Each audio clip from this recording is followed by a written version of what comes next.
असलामुअलैकुम, good morning सोहणियो, good morning. एक ठंडी ठंडी गुड मॉर्निंग ਤੁਹਾਨੂੰ ਫਿਰ ਕਹਿੰਦੇ ਆ। ਬਾਹਰ ਬੜੀ ਠੰਡ ਏ, ਅਸੀਂ ਉੱਠ ਗਏ ਆ ਅੱਜ ਜਰਾ ਤੜਕੇ ਤੜਕੇ ਉੱਠੇ ਆ ਛੇਤੀ, ਮਾਮੂਲ ਤੋਂ ਜ਼ਿਆਦਾ। ਵੈਸੇ ਇੰਨੀ ਜਲਦੀ ਨਹੀਂ ਹੈ, ਲੇਕਿਨ ਮਾਮੂਲ ਤੋਂ ਥੋੜੀ ਜ਼ਿਆਦਾ ਜਲਦੀ ਉੱਠ ਗਏ ਆ ਕਿਉਂਕਿ ਡਾਕਟਰ ਕੋਲ ਜਾਣਾ ਵੇ। ਤੇ ਡਾਕਟਰ ਕੋਲ ਜਾਣ ਦਾ ਜਿਹੜਾ ਫਿਰ ਟਾਈਮ ਹੈ ਉਹ ਸਭ ਨੇ ਸਾਰੇ ਟਾਈਮ ਤੇ ਪਹੁੰਚਣਾ ਪਏਗਾ। ਇੱਥੇ ਬੜਾ ਅੱਛਾ ਸਿਸਟਮ ਹੈ ਕਿ ਜਿਹੜਾ ਤੁਹਾਡੇ ਟੈਸਟ ਹੁੰਦੇ ਨੇ, ਰਿਵਿਊ ਸਾਲ ਬਾਅਦ ਖੁਦ ਬ ਖੁਦ ਲੈਟਰ ਘਰ ਆ ਜਾਂਦਾ ਵੇ ਕਿ ਆ ਜਾਓ ਵੀ ਆਪਣੇ ਸਾਰੇ ਟੈਸਟ ਵਗੈਰਾ ਕਰਵਾ ਲਵੋ। ਅਗਰ ਕਿਸੇ ਨੂੰ 19-20 ਸਾਲ ਵਿੱਚ ਕੋਈ ਬਿਮਾਰੀ ਹੋਈ ਹੁੰਦੀ ਹੈ ਤਾਂ ਟੈਸਟਾਂ ਤੋਂ ਫਿਰ ਫੜ ਲੈਂਦੇ ਨੇ। ਕਿਸੇ ਦਾ ਬੀਪੀ ਕਹਿ ਰਹੀ ਹਾਂ, ਸ਼ੂਗਰ ਹਾਈ ਹੋਈ ਹੁੰਦੀ ਹੈ, ਕਿਸੇ ਦੇ ਕੁਛ, ਕਿਸੇ ਦੇ ਕੋਈ ਹੋਰ ਮਸਲਾ, ਕੋਈ ਕੋਈ ਵੀ ਚੀਜ਼ ਵਧੀ ਘਟੀ ਹੁੰਦੀ ਹੈ ਨਾ, ਤੇ ਉਹਨਾਂ ਨੂੰ ਪਤਾ ਚੱਲ ਜਾਂਦਾ ਹੈ ਕਿ ਚਲੋ ਵੀ ਆ ਜਾਓ ਹੁਣ ਤੁਸੀਂ। ਤੇ ਉਹ ਫਿਰ ਨਾਲ ਨਾਲ ਹਰ ਸਾਲ ਚੈੱਕਅਪ ਹੁੰਦਾ ਰਹਿੰਦਾ ਵੇ। ਤੇ ਸਾਡੇ ਵੀ ਰੂਟੀਨ ਦੇ ਉਹ ਚੈੱਕਅਪ ਜਿਹੜਾ ਆਇਆ ਹੋਇਆ ਵੇ, ਉਹਦੇ ਵਾਸਤੇ ਜਾਣਾ ਵੇ। ਤੇ ਕੁਛ ਬਲੱਡ ਟੈਸਟ ਹੁੰਦੇ ਨੇ, ਉਹ ਦੇਣੇ ਨੇ। ਤੇ ਇਸ ਤੋਂ ਜਲਦੀ ਉੱਠੇ ਤੇ ਹੁਣ ਕੀ ਕਹਿੰਦੇ ਨੇ, ਬੱਚੇ ਤਿਆਰ ਹੋ ਰਹੇ ਨੇ। ਅਸੀਂ ਬੱਚਿਆਂ ਨੂੰ ਫਿਰ ਸਕੂਲ ਛੱਡ ਕੇ ਫਿਰ ਅਸੀਂ ਸਰਜਰੀ ਜਾਵਾਂਗੇ। ਇੱਥੇ ਜਿਹੜਾ ਕਲੀਨਿਕ ਹੁੰਦਾ ਵੇ ਉਹਨੂੰ ਕਹਿੰਦੇ ਨੇ ਸਰਜਰੀ। ਜਿਵੇਂ ਪਾਕਿਸਤਾਨ 'ਚ ਉਮੂਮਨ ਅਸੀਂ ਕਹਿੰਦੇ ਹਾਂ ਕਲੀਨਿਕ, ਡਾਕਟਰ ਦੇ ਕਲੀਨਿਕ ਚੱਲੇ ਆ ਜਾਂ ਡਾਕਟਰ ਕੋਲ ਚੱਲੇ ਆ। ਜ਼ਿਆਦਾਤਰ ਤਾਂ ਇਹੀ ਕਿਹਾ ਜਾਂਦਾ ਵੀ ਡਾਕਟਰ ਕੋਲ ਚੱਲੇ ਆ, ਜਾਂ ਫਿਰ ਕਲੀਨਿਕ ਦਾ ਲਫ਼ਜ਼ ਇਸਤੇਮਾਲ ਹੁੰਦਾ ਹੈ। ਇੱਥੇ ਸਰਜਰੀ ਹੁੰਦਾ ਵੇ। ਹੌਸਪੀਟਲ ਹੁੰਦਾ ਹੈ ਕਿ ਜਿੱਥੇ ਤੁਸੀਂ ਐਡਮਿਟ ਹੁੰਦੇ ਹੋ ਜਾਂ ਤੁਹਾਡਾ ਕੋਈ ਆਪਰੇਟ ਹੁੰਦਾ ਹੈ, ਕੋਈ ਹੋਰ, ਉਹਨੂੰ ਹੌਸਪੀਟਲ ਕਹਿੰਦੇ ਨੇ। ਲੇਕਿਨ ਆਮ ਜਿੱਥੇ ਤੁਸੀਂ ਸਿਰਫ ਡਾਕਟਰ ਨੂੰ ਜਾ ਕੇ ਦਿਖਾਉਂਦੇ ਹੋ ਔਰ ਦਵਾਈ ਲਿਖਵਾਉਂਦੇ ਹੋ, ਉਹ ਹੁੰਦੀ ਸਰਜਰੀ। ਉੱਥੇ ਤੁਹਾਡੇ ਬਲੱਡ ਟੈਸਟ ਵੀ ਹੋ ਜਾਂਦੇ ਨੇ ਔਰ ਡਾਕਟਰ ਤੁਹਾਨੂੰ ਚੈੱਕਅਪ ਕਰ ਲੈਂਦਾ ਵੇ। ਅਲਟਰਾਸਾਊਂਡ ਛੋਟਾ ਮੋਟਾ ਹੋ ਜਾਂਦਾ ਹੈ, ਕਿ ਬਾਕੀ ਸਾਰੀ ਚੀਜ਼ਾਂ ਲਈ ਤੁਹਾਨੂੰ ਹੌਸਪੀਟਲ ਜਾਣਾ ਪੈਂਦਾ ਹੈ। ਤੇ ਅਸੀਂ ਅੱਜ ਜਾ ਰਹੇ ਸਰਜਰੀ। ਸਰਜਰੀ ਉੱਥੇ ਜਾ ਕੇ ਫਿਰ ਅਸੀਂ ਆਪਣਾ ਟੈਸਟ ਦੇਵਾਂਗੇ ਤੇ ਆ ਜਾਵਾਂਗੇ ਘਰ। ਤੇ ਮੈਨੂੰ ਉਹ ਜ਼ਮਾਨੇ ਯਾਦ ਆ ਗਏ ਥੋੜ੍ਹੇ ਜਿਹੇ। ਮੈਂ ਕਿਹਾ ਜਦੋਂ ਤੱਕ ਬੱਚੇ ਤਿਆਰ ਹੋ ਰਹੇ ਨੇ, ਮੈਂ ਥੋੜ੍ਹੇ ਜਿਹੇ ਨਾਯਾਬ ਜ਼ਮਾਨਿਆਂ ਦਾ ਜ਼ਿਕਰ ਕਰ ਲਵਾਂ ਕਿ ਆ ਕੇ ਤੇ ਫਿਰ ਸ਼ਾਇਦ ਟਾਈਮ ਨਹੀਂ ਹੋਏਗਾ, ਕਿਉਂਕਿ ਅਸੀਂ ਇੱਕ ਆਪਣੇ ਫੈਮਿਲੀ ਫਰੈਂਡ ਵੱਲ ਵੀ ਜਾਣਾ ਵੇ। ਤੇ ਨਾਯਾਬ ਜ਼ਮਾਨੇ ਜਿਹੜੇ ਸਨ ਨਾ, ਉਹ ਬੜੇ ਨਾਯਾਬ ਸਨ। ਇਲਾਜ ਦੇ ਹਵਾਲੇ ਦੇ ਨਾਲ ਹੀ ਗੱਲ ਕਰ ਲੈਂਦੇ ਹਾਂ। ਅੱਜ ਕਿੰਨੀਆਂ ਸਹੂਲਤਾਂ ਨੇ ਤੁਹਾਨੂੰ ਕਿ ਤੁਸੀਂ ਕੋਈ ਬਿਮਾਰੀ ਹਾਲੇ ਨਹੀਂ ਵੀ ਪਤਾ ਤੇ ਤੁਸੀਂ ਡਾਕਟਰ ਦੇ ਕੋਲ ਚਲੇ ਜਾਂਦੇ ਹੋ, ਤੁਹਾਡੇ ਬਲੱਡ ਟੈਸਟ ਹੋ ਜਾਂਦੇ ਨੇ, ਜਾਂ ਅ, ਬਿਮਾਰੀ ਦਾ ਕੁਝ ਪਤਾ ਵੀ ਚੱਲਦਾ ਤਾਂ ਫੌਰੀ ਤੌਰ ਤੇ ਬੜਾ ਅੱਛਾ ਇਲਾਜ ਸ਼ੁਰੂ ਹੋ ਜਾਂਦਾ। ਡਾਕਟਰ ਸਾਡੀ ਦਸਤ ਵਿੱਚ ਹੈ। ਲੇਕਿਨ ਉਹ ਜ਼ਮਾਨੇ ਜਦੋਂ ਮੈਂ ਯਾਦ ਕਰਨੀ ਹੈ ਨਾਯਾਬ ਜ਼ਮਾਨਿਆਂ ਨੂੰ, ਕੋਈ ਸਾਡੇ ਮੁਹੱਲੇ 'ਚ ਕੋਈ ਡਾਕਟਰ ਹੀ ਨਹੀਂ ਹੁੰਦਾ ਸੀ। ਤੇ ਕਾਫੀ ਪੈਦਲ ਚੱਲ ਕੇ ਸਾਨੂੰ ਜਾਣਾ ਪੈਂਦਾ ਸੀ, ਫਿਰ ਡਾਕਟਰ ਮਿਲਦਾ ਸੀ। ਉਸ ਜ਼ਮਾਨੇ 'ਚ ਘਰੋਂ ਹੀ ਤੁਸੀਂ ਸ਼ੀਸ਼ੀਆਂ ਲੈ ਕੇ ਜਾਂਦੇ ਸੋ ਔਰ ਦਵਾਈ ਦੀ ਖਾਲੀ ਹੋਈ ਸ਼ੀਸ਼ੀਆਂ ਜਿਹੜੀਆਂ ਹੁੰਦੀਆਂ ਸਾਨੂੰ ਹੱਥ 'ਚ ਫੜ ਲੈਣੀਆਂ। ਤੇਜ਼ ਬੁਖਾਰ ਚੜਿਆ ਹੋਣਾ, ਭਾਵੇਂ 102 ਬੁਖਾਰ ਹੈ ਤੇ ਭਾਵੇਂ 104 ਬੁਖਾਰ ਹੈ, ਬੇਟਾ ਤੁਰਨਾ ਤੂੰ ਪੈਦਲ ਹੀ, ਲੱਤਾਂ ਦੀ ਜਾਣਾ ਹੈ। ਕੋਈ ਸਵਾਰੀ, ਕੋਈ ਟਰਾਂਸਪੋਰਟ ਨਹੀਂ ਹੁੰਦੀ ਸੀ। ਅੱਬੂ ਨੇ ਫਿਰ ਸਾਨੂੰ ਲੈ ਕੇ ਜਾਣਾ। ਅਗਰ ਦੁਪਹਿਰ ਨੂੰ ਤਬੀਅਤ ਖਰਾਬ ਹੋ ਗਈ, ਮਰਦ ਘਰ ਨਹੀਂ ਨੇ, ਤੇ ਫਿਰ ਔਰਤਾਂ ਲੈ ਕੇ ਜਾਂਦੀਆਂ ਸਨ। ਲੇਕਿਨ ਦੁਪਹਿਰ ਨੂੰ ਵੀ ਸਾਡੇ ਇਲਾਕੇ 'ਚ ਕੋਈ ਡਾਕਟਰ ਨਹੀਂ ਮਿਲਦਾ ਸੀ। 2 ਡਾਕਟਰ ਬੈਠਦੇ ਸਨ, ਸ਼ਾਮ ਨੂੰ ਹੀ ਬੈਠਦੇ ਸਨ। ਤਾਂ ਲਓ ਬਈ, ਉਹ 11 ਨੰਬਰ ਦੀ ਬੱਸ ਹੁੰਦੀ ਸੀ। ਲੱਤਾਂ 'ਤੇ ਟੁਰਦੇ ਟੁਰਦੇ ਅਸੀਂ, ਅੱਬੂ ਦੇ ਪਿੱਛੇ ਪਿੱਛੇ, ਬੁਖਾਰ ਚੜਿਆ ਹੋਣਾ, ਹੱਥ 'ਚ ਸ਼ੀਸ਼ੀਆਂ ਫੜੀਆਂ ਹੋਣੀਆਂ, ਡਾਕਟਰ ਕੋਲ ਚੱਲੇ ਆ। ਪੈਦਲ ਚੱਲ ਕੇ ਡਾਕਟਰ ਕੋਲ ਜਾਣਾ। ਬਸ ਉੱਥੇ ਫਿਰ ਮਿਲਦਾ ਸੀ ਬੈਂਚ, ਉੱਥੇ ਡਿੱਗ ਪੈਣਾ, ਇੰਨਾ ਤੇਜ਼ ਬੁਖਾਰ ਹੁੰਦਾ ਸੀ। ਔਰ ਉਸ ਤੋਂ ਬਾਅਦ ਫਿਰ ਡਾਕਟਰ ਸਾਹਿਬ ਨੇ ਦੇਖਣਾ। ਉਹਨਾਂ ਨੇ ਫਿਰ ਦਵਾਈ ਉਹਨਾਂ ਦੇ ਆਪਣੇ ਕੋਲੋਂ ਹੀ ਮਿਲਦੀ ਸੀ। ਔਰ ਟੀਕਾ ਜ਼ਰੂਰ ਲੱਗਦਾ ਹੁੰਦਾ ਸੀ। ਵੀ ਪਾਕਿਸਤਾਨੀ ਡਾਕਟਰ ਟੀਕਾ ਲਾਉਣ ਹੋ ਹੀ ਨਹੀਂ ਸਕਦਾ। ਹਾਲੇ ਤੱਕ ਉਹ ਰਵਾਇਤ ਆਪਣੀਆਂ ਛੱਡੀਆਂ ਨਹੀਂ ਨੇ। ਆਪਣੀ ਜਿਹੜੀ ਨਾ ਬਰਕਰਾਰ ਨੇ ਰਵਾਇਤ, ਕਿ ਡਾਕਟਰ ਕੋਲ ਜਾਂਦੇ ਹੋ ਤੁਹਾਨੂੰ ਟੀਕਾ। ਇੱਥੇ ਇੰਜੈਕਸ਼ਨ ਬਿਲਕੁਲ ਨਹੀਂ ਲਾਇਆ ਜਾਂਦਾ। ਬਹੁਤ ਜ਼ਰੂਰੀ ਜਦੋਂ ਹੁੰਦਾ ਹੈ, ਕੋਈ ਹੌਸਪੀਟਲ ਐਡਮਿਟ ਹੈ ਬੰਦਾ, ਕੋਈ ਜ਼ਰੂਰੀ ਉਦੋਂ ਕੋਈ ਟਰੀਟਮੈਂਟ ਹੈ, ਫਿਰ ਲੱਗਦੇ ਨੇ। ਇਸ ਤਰ੍ਹਾਂ ਆਮ ਬੁਖਾਰ ਉਹਦੇ ਵਿੱਚ ਇੰਜੈਕਸ਼ਨ ਵਗੈਰਾ ਨਹੀਂ ਲੱਗਦੇ।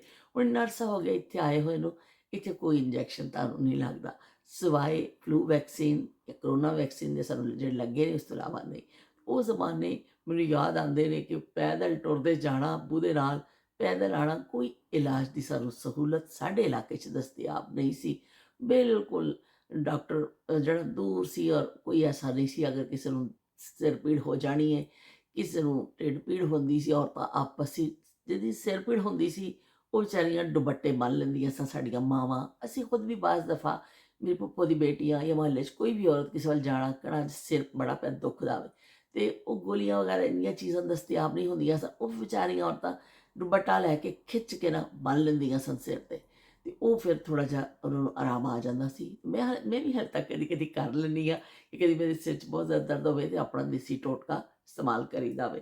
ਇਹ ਦੇਸੀ ਟੋਟਕੇ ਹੁੰਦੇ ਚੰਗੇ ਨੇ। ਉਸ ਤੋਂ ਬਾਅਦ ਫਿਰ ਜੇ ਕਿਸੇ ਨੂੰ ਪੇਟ 'ਚ ਦਰਦ ਹੋਣਾ, ਉਹ ਤੇਲ ਪਾ ਕੇ ਤੇ ਢਿੱਡ ਮਲ ਦੇਣਾ। ਇੱਕ ਔਰਤ ਨੇ ਦੂਜੀ ਔਰਤ ਵੱਲ ਜਾਣਾ, "ਯਾਰ ਮੇਰਾ ਢਿੱਡ ਬੜਾ ਦੁਖਦਾ, ਚੱਲ ਆ ਜਾ ਤੇਰਾ ਢਿੱਡ ਮਲ ਦੇਵਾਂ।" ਉਹਨੇ ਤੇਲ ਪਾ ਕੇ ਨਾ ਦੂਜੀ ਨੇ ਲੇਟ ਜਾਣਾ, ਉਹਨੂੰ ਚਾਹੇ ਇੱਧਰੋਂ ਪੁੱਠੇ ਸਿੱਧੇ ਹੱਥ-ਹੁੱਥ ਮਾਰ ਕੇ ਨਾ ਤੇ ਚਲੋ ਬਈ ਥੋੜ੍ਹਾ ਜਿਹਾ ਰਿਲੀਫ ਮਿਲ ਜਾਏ। ਪਤਾ ਨਹੀਂ ਉਹ ਢਿੱਡ ਦੇ ਅੰਦਰ ਕੀ ਬਿਮਾਰੀ ਹੁੰਦੀ ਸੀ, ਲੇਕਿਨ ਤੇਲ ਗ੍ਰਾਈਪ ਵਾਟਰ ਦੀ ਇੱਕ ਬੋਤਲ ਖਾਲੀ ਹੁੰਦੀ ਸੀ, ਉਹਦੇ ਵਿੱਚ ਹੁੰਦਾ ਸੀ ਤੇਲ, ਔਰ ਹਰ ਘਰ 'ਚ ਹੁੰਦਾ ਸੀ।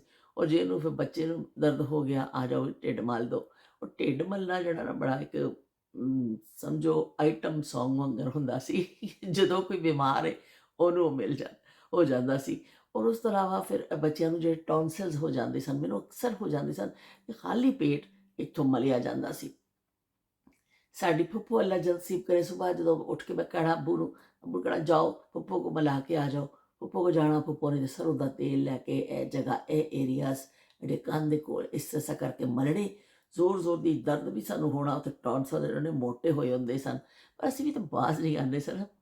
ਹਰ ਸ਼ੈ ਪੈੜੀ ਚੰਗੀ ਖਾ ਲੈਂਦੇ ਹੁੰਦੇ ਸਾਂ। ਅਤੇ ਫਿਰ ਹੱਥ ਮਲਣਾ ਇੱਥੋਂ ਫੁੱਫੋ ਦੇ ਕੋਹਨੀ ਦੇ ਕੋਲੋਂ, ਅਤੇ ਬਸ ਬਈ ਉਹ ਆਰਾਮ ਆ ਜਾਂਦਾ ਸੀ। ਇਸ ਹਰ ਚੀਜ਼ ਵਾਸਤੇ ਦਵਾਈ ਦਸਤਿਆਬ ਨਹੀਂ ਸੀ। ਬਸ ਕੋਈ ਮਾਲਿਸ਼ ਕਰ ਲਓ, ਕੋਈ ਟੋਟਕਾ ਕਰ ਲਓ, ਕੋਈ ਫਲਾਨਾ ਕਰ ਲਓ, ਕਿਤੇ ਹਲਦੀ ਸੱਟ ਵੱਜ ਗਈ ਅਤੇ ਹਲਦੀ ਲੱਗ ਜਾਂਦੀ ਹੁੰਦੀ ਸੀ ਕਿ ਕਿਸੇ ਨੂੰ ਬੜੀ ਸੱਟ ਵੱਜ ਜਾਣੀ ਅਤੇ ਕਹਿਣਾ ਹਲਦੀ ਜਲਦੀ ਨਾਲ ਉਹਨੂੰ ਤੇਲ ਵਿੱਚ ਗਰਮ ਕਰਕੇ ਸਲੇਪ ਜਿਹੀ ਬਣਾ ਕੇ ਉੱਥੇ ਲਾ ਕੇ ਉੱਤੇ ਪੱਟੀ ਲਾ ਦਿੱਤੀ ਜਾਂਦੀ ਸੀ। ਜਾਂ ਇੱਕ ਕੱਚੀ ਰੋਟੀ ਬਣਾਈ ਜਾਂਦੀ ਸੀ ਆਟੇ ਦੀ, ਥੋੜ੍ਹੀ ਜਿਹੀ ਨਰਮ ਜਿਹੀ ਪਕਾਇਆ ਜਾਂਦਾ ਸੀ ਮੋਟੀ ਜਿਹੀ, ਉਹਦੇ ਉੱਤੇ ਲਾ ਕੇ ਫਿਰ ਉਸ ਜਗ੍ਹਾ 'ਤੇ ਲਾ ਦਿੱਤੀ ਜਾਂਦੀ ਸੀ ਤਾਂ ਕਿ ਦਰਦ ਖਿੱਚ ਲਵੇ। ਹਲਦੀ ਵਾਲਾ ਦੁੱਧ ਪੀਤਾ ਜਾਂਦਾ ਸੀ। ਇਸ ਤਰ੍ਹਾਂ ਟੋਟਕੇ ਔਰ ਇਹ ਚੀਜ਼ਾਂ ਜਿਹੜੀਆਂ ਇਹ ਜ਼ਿਆਦਾ ਇਸਤੇਮਾਲ ਹੁੰਦੀਆਂ ਸਨ। ਦਵਾਈ ਬਹੁਤ ਘੱਟ ਇਸਤੇਮਾਲ ਹੁੰਦੀ ਸੀ। ਜ਼ਿਆਦਾਤਰ ਲੋਕ ਘਰਾਂ ਵਿੱਚ ਹੀ ਇਸ ਤਰ੍ਹਾਂ ਛੋਟੇ ਮੋਟੇ ਕਰਕੇ ਔਰ ਉਹਨਾਂ ਨੂੰ ਆਰਾਮ ਵੀ ਆ ਜਾਂਦਾ ਸੀ। ਮੈਂ ਤਾਂ ਹੈਰਾਨ ਇਸ ਗੱਲ 'ਤੇ ਹੁੰਦੀ ਹਾਂ ਕਿ ਆਰਾਮ ਵੀ ਆ ਜਾਂਦਾ ਸੀ ਉਹਨਾਂ ਟੋਟਕਿਆਂ ਦੇ ਨਾਲ। ਅਤੇ ਹੁਣ ਜਿਹੜਾ ਡਾਕਟਰ ਕੋਲ ਜਾਣਾ ਹੀ ਪੈਂਦਾ ਹੈ, ਡਾਕਟਰ ਦੇ ਕੋਲ ਪਹੁੰਚਣਾ ਹੀ ਪੈਂਦਾ ਹੈ। ਪਹੁੰਚੋਗੇ ਤੁਹਾਨੂੰ ਤੁਹਾਡਾ ਹੋਏਗਾ, ਔਰ ਅੰਦਰੋਂ ਕਈ ਕਿਸਮ ਦੀਆਂ ਬਿਮਾਰੀਆਂ ਵੀ ਨਿਕਲ ਆਉਂਦੀਆਂ ਨੇ। ਬਹਰਹਾਲ ਹੁਣ ਕੀ ਕਹਿੰਦੇ ਨੇ, ਹੁਣ ਅਸੀਂ ਵੀ ਅੱਜ ਚੱਲੇ ਹਾਂ ਘਰ ਤੋਂ, ਅਸੀਂ ਨਿਕਲ ਪਏ ਹਾਂ ਅਤੇ ਖੂਬਸੂਰਤ ਮੰਜ਼ਰ ਤੁਹਾਨੂੰ ਵੀ ਨਜ਼ਰ ਆ ਰਿਹਾ ਹੋਏਗਾ। ਇੰਨਾ ਹਸੀਨ ਆਸਮਾਨ, ਨੀਲਾ ਆਸਮਾਨ ਅਤੇ ਇਹ ਸੁੱਕੇ ਹੋਏ ਦਰਖਤ ਜਿਹੜੇ ਨੇ ਇਹ ਮੇਰੇ ਫੇਵਰੇਟ ਨੇ। ਮੈਂ ਜਦੋਂ ਵੀ ਇੱਥੋਂ ਲੰਘਦੀ ਹਾਂ ਇਸ ਸੀਜ਼ਨ ਵਿੱਚ ਮੈਨੂੰ ਇੰਨਾ ਪਿਆਰਾ ਮੰਜ਼ਰ ਲੱਗਦਾ, ਦੱਸ ਨਹੀਂ ਸਕਦੀ। ਅਤੇ ਬੱਚਿਆਂ ਨੂੰ ਅਸੀਂ ਕਰ ਦਿੱਤਾ ਡਰੋਪ ਸਕੂਲ। ਬੱਚੇ ਜਾਓ ਬਈ ਤੁਸੀਂ ਪੜ੍ਹੋ ਜਾ ਕੇ, ਅਤੇ ਅਸੀਂ ਸਰਜਰੀ ਦੀ ਤਰਫ ਰਵਾਨਾ ਹੋ ਚੁੱਕੇ ਹਾਂ। ਇੱਥੋਂ ਅਸੀਂ ਪਹੁੰਚਾਂਗੇ ਸਰਜਰੀ, ਉੱਥੋਂ ਆਪਣਾ ਟੈਸਟ ਵਗੈਰਾ ਕਰਵਾ ਕੇ ਅਤੇ ਫਿਰ ਸਾਡੀ ਘਰ ਰਵਾਨਗੀ ਹੋਏਗੀ। ਮੌਸਮ ਬਹੁਤ ਅੱਛਾ ਵੇ, ਅੱਜ ਅਸਮਾਨ ਬਿਲਕੁਲ ਬਲੂ ਕਲਰ ਦਾ ਨਜ਼ਰ ਆ ਰਿਹਾ ਵੇ ਔਰ ਧੁੱਪ ਵੀ ਥੋੜ੍ਹੀ ਨਿਕਲੀ ਹੈ। ਸਰਜਰੀ ਅਸੀਂ ਪਹੁੰਚ ਚੁੱਕੇ ਹਾਂ। ਇੱਥੇ ਅਸੀਂ ਗਾੜੀ ਪਾਰਕ ਕਰਾਂਗੇ ਅਤੇ ਫਿਰ ਅਸੀਂ ਅੰਦਰ ਜਾ ਕੇ ਆਪਣੇ ਟੈਸਟ ਵਗੈਰਾ ਕਰਵਾਵਾਂਗੇ।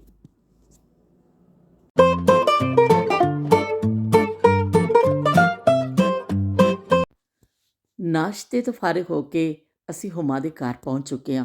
ਥੋੜ੍ਹਾ ਜਿਹਾ ਅਸੀਂ ਲੇਟ ਹੋ ਗਏ ਸਾਂ, ਲੇਕਿਨ ਕੋਈ ਗੱਲ ਨਹੀਂ ਬਈ, ਹੁਮਾ ਥੋੜ੍ਹਾ ਜਿਹਾ ਨਜ਼ਰਅੰਦਾਜ਼ ਕਰ ਦੇਗੀ। ਅਤੇ ਹੁਮਾ ਵੱਲ ਬੈਠੇ ਹਾਂ ਔਰ ਹੁਮਾ ਵੱਲ ਜਾਈਏ ਔਰ ਪਕੌੜੇ ਨਾ ਖਾਈਏ ਹੋ ਨਹੀਂ ਸਕਦਾ। ਹੁਮਾ ਦੇ ਹੱਥ ਦੇ ਪਕੌੜੇ ਸਾਨੂੰ ਬਹੁਤ ਪਸੰਦ ਨੇ। ਅੱਜ ਆਉਣ ਤੋਂ ਪਹਿਲੇ ਦਿਲ ਪਿਆ ਕਰਦਾ ਸੀ ਕਿ ਉਹਨੂੰ ਫ਼ੋਨ 'ਤੇ ਕਹਿ ਦਈਏ ਵੀ ਅਸੀਂ ਪਕੌੜੇ ਖਾਣੇ ਨੇ, ਪਰ ਫਿਰ ਇਖਲਾਕਨ ਨਹੀਂ ਕਿਹਾ। ਲੇਕਿਨ ਹੁਮਾ ਨੇ ਸਾਡਾ ਦਿਲ ਪੜ੍ਹ ਲਿਆ ਅਤੇ ਉਹਨੇ ਪਹਿਲੇ ਹੀ ਬਣਾ ਕੇ ਰੱਖੇ ਸਨ ਗਰਮਾ ਗਰਮ ਪਕੌੜੇ ਅਤੇ ਨਾਲ ਚਾਏ, ਅਤੇ ਵੀ ਮਜ਼ਾ ਆ ਗਿਆ। ਥੈਂਕ ਯੂ ਹੁਮਾ, ਬਹੁਤ ਬਹੁਤ ਸ਼ੁਕਰੀਆ ਤੁਹਾਡਾ, ਬੜੇ ਮਜ਼ੇ ਦੇ ਪਕੌੜੇ ਨੇ।